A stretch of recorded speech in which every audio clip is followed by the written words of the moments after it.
Kanya-kanyang diskarte ang mga deboto para makausad sa mahabang pila sa pahalik ng Poong Itib na Nazareno sa Quirino Grandstand.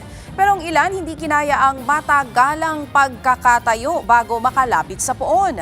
At live nga po mula sa Maynila.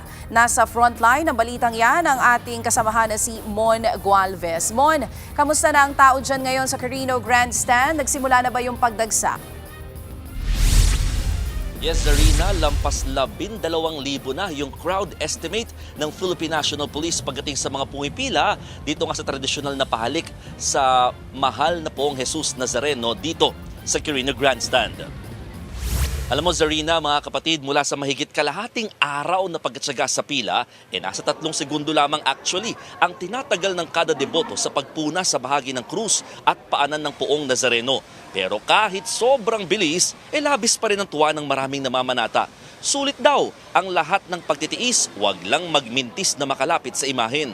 Ang mga naka-wheelchair, dinediretso na sa unahang bahagi ng special lane para hindi na rin maipit sa pila. Habang yung mga nasa regular na lane, kanya-kanyang diskarte na lang habang naghihintay na makapanik sa grandstand. Ang iba, may dala ng sariling upuan para hindi nga mangawit. Tila di nga nila alintana yung ngalay at inip dahil panay ngiti pa rin sa amin sa tuwing natatapatan sila ng kamera. Yun nga lang, may ilang dinala na rin sa first aid station matapos mahilo at tumaas ang presyon. Bukod sa matagal kasing pagkakatayo, dikit-dikit din kasi ang mga deboto sa pila. Kasabay nito, nag-inspeksyon din kanina si NCRPO Chief Major General Anthony Aberin para i-check ang deployment ng mga pulis. Aabot sa 900 PNP personnel ang nakadeploy sa Quirino Grandstand at paligid ito. Pakinggan natin ang pahayag ni General Aberin. Everything is in place. Okay. Na-observe lang natin yung basura. Okay. Saka mabagal yung flow. Security-wise, okay, yung deployment natin, we don't need to add more police officers on the ground.